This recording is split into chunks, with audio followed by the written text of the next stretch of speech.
know, I was a little,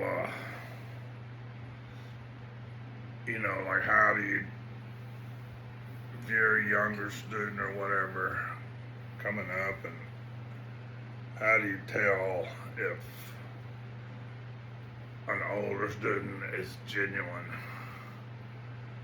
or is full of shit, ego.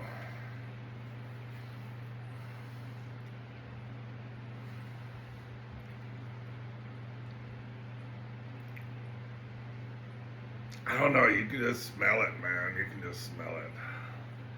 But I think you really, really have a tendency to give them the benefit of the doubt because they can help you, even if they're a bit of an egotist. I mean, some of them are just, totally in it for themselves and just users. You can tell that too, man. You can just tell, you can just smell it. You can just smell it. You can trust your instincts, I think, and people just have a certain fit, certain people can help out certain people and certain people they don't mesh, But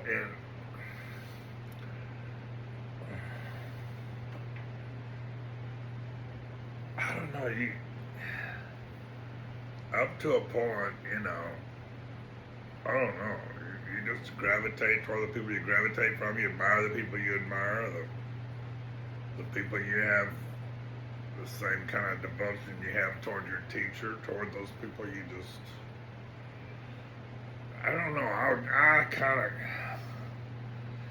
It's almost like you can drag the good out of the situations. And later on you can leave it behind. I don't know.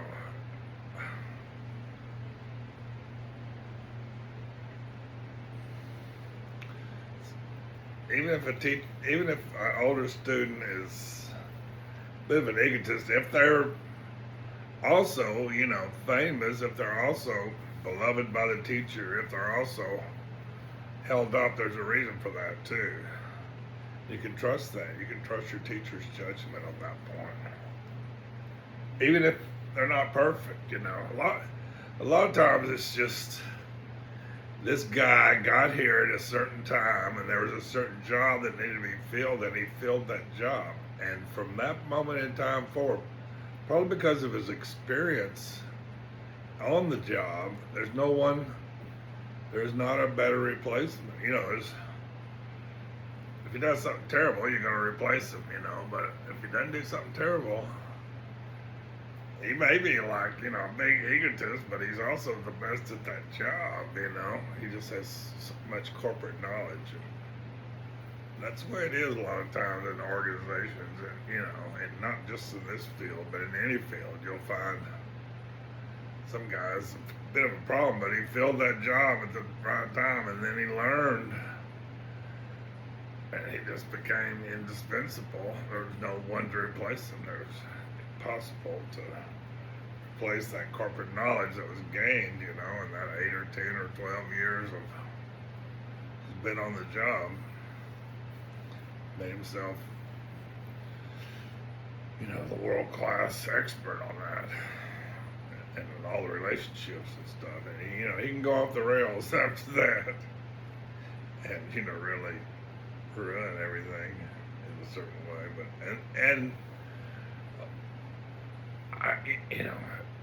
there's just as many good ones as bad ones, People do the best they can a lot of times, and a lot of times they really go off the rails. And a lot of times, you look at them at the end, there was a bunch of egotists a certain way, but they had flaws, but they didn't necessarily do you wrong, I don't know. I could smell them a mile away, though. You just, you knew who to avoid, who to cultivate. I don't know, everything my instincts were always true. I can always trust my instincts, and I was never wrong. I was never like fooled. Some guy was a big egotist, and I had no idea. That's never happened, man. That never happened to you, I don't think. Somebody may be a lot of help to you at a certain point, and then you diverge. I don't know, my friends are my great friends, and people I was wary of.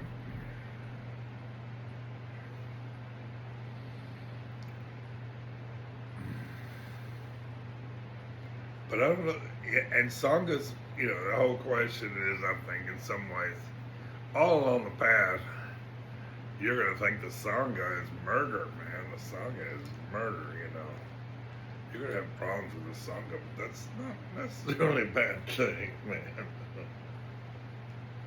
The sangha is telling you some truth. It may be a hard truth. It may be a hard truth. But you're going to learn more from those people that give you a hard time in the sangha than anybody, really.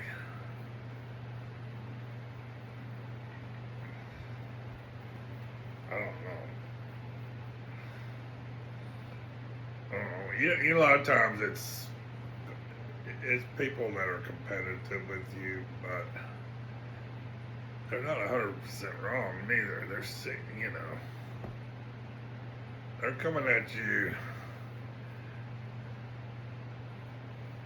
They're working. You got to be turned into a diamond, and to be turned into a diamond, you got to be worked on from a lot of angles, and a lot of rough edges got to be polished. And they're doing some polishing on some rough edges, even if they're assholes. Sanga's funny how that works that way, and there's this whole aspect of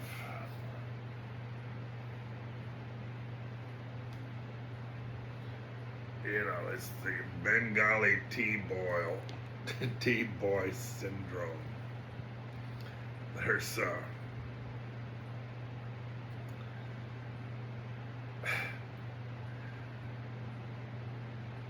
I forget who the teacher was. I should know. I should be able to remember, but I can't remember anything. But there was a great teacher, and he had a Bengali tea boy who was just rubbed everybody the wrong way. It was just an asshole. He's just an egotist, total egotist in this job of controlling access to teacher. But I saw this not just as an ancient tale, but I saw this up close and personal. The Kempo, Sultan Gyapso, he was a very powerful teacher in our sangha. He took a huge group of people in our sangha at a time when things were in turmoil. There wasn't an obvious teacher really doing an obvious thing. When Trungpa Rinpoche was dead and the whole thing of the region was blowing up and everything was in turmoil. For an 8-year period there, he took a group, I don't know how big they were, maybe 150 people. And he takes them every summer, and they all spend all summer, and they go through this thing. But he had a Bengali tea boy. He had this guy who was such a raging egotist and just troublemaker, and he controlled access to Kempo, and there were all these great teachers around the Kempo, translators, wannabe teachers. But I mean, they were powerful people and teachers. They were real teachers, and he would control that access to them and just torture them. They all hated his guts, but he was doing a job. And Trungpa Rinpoche didn't get rid of him. He kept him right where he was on purpose. And he was polishing these translators like diamonds, man. He was just working there. It was incredible to watch how frustrated they were with him, but yet None of them could understand why he was there. Why would you put some egotistical maniac in this job? But he did, and it's well-known technique. It's there are gonna be some egomaniacs in important jobs. You know, the ego people want to run things, man. And if the teacher's not around, they will run things. They will smash you like nothing, like your glass, and they will be the one running things, and you'll be miserable, but you'll get some training out of the deal somehow. You'll get some training, and you'll think the whole world's against you, and it is in a way, but I don't know. You gotta. That's part of the training, part of the training. The sangha and all their foibles are part of the training, and having to go through people like that makes you a diamond. Makes you a diamond. Nothing else is gonna make you a diamond. Nothing else is gonna make you a diamond. You're gonna resent it, but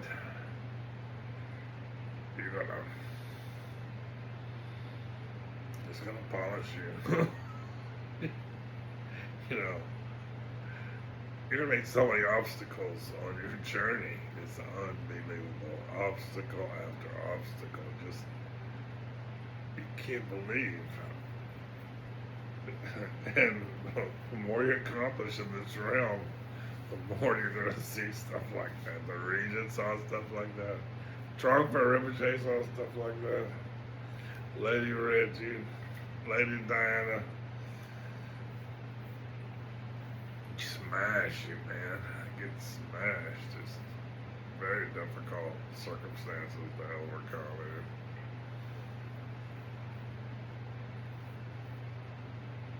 Nobody gets anywhere. Well, there's just forces of Mara that do not wish to see you become a Buddha, or maybe they're part of the whole thing, turning you into a Buddha. It's very tricky. It's very tricky. The obstacles and the forces working against you. You got to make friends with them somehow, man. You gotta make friends with your own anger, You gotta conquer your own anger. And all these things are showing you your own anger. It ain't outside of you, man. It's in you. Things are showing you stuff, and these are really our friends, Your frenemies are maybe your really your friends, and they're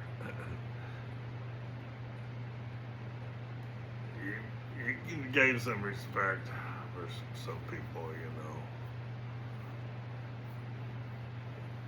and some of those people become great people,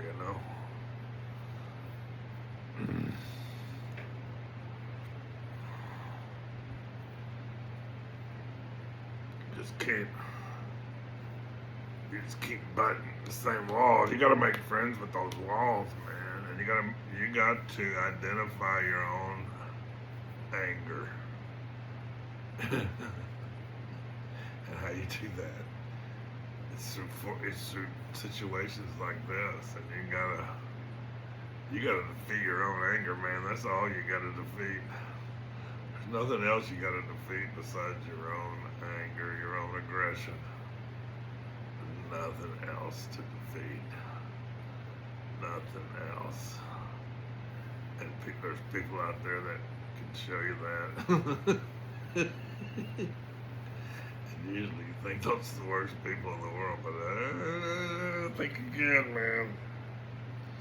Those people are helping you more than anybody. They really are sometimes, understand it at the time, but keep looking, keep working.